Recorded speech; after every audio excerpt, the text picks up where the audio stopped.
Wide smiles and firm handshakes. The two leaders hoping a public display of warmth may help to thaw the frosty points of disagreement. There's an honest acknowledgement, as we did yesterday, that we're two very different countries. We're a liberal democracy. They're a Communist Party state. Beijing hasn't taken too kindly to being criticised on anything, from its aggressive territorial play in the South China Sea to its human rights record or accusations of political interference.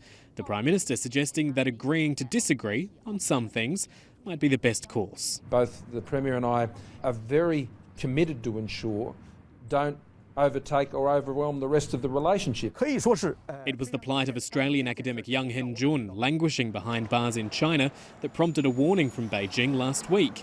His case was raised between the pair last night as an example of a difference of opinion. Common ground seems easier to find on matters of trade. It's likely tonight there'll be an agreement between 15 of the 16 nations involved in the massive Regional Comprehensive Economic Partnership, or RCEP, trade deal. The holdout, India, could come to the party later. The door will always be open to India. This is a bigger and better deal with India in it. We're talking about 32% of global GDP, 29% if you don't have India, still shows that it's an enormous agreement. Getting the trade deal over the line is clearly the priority here.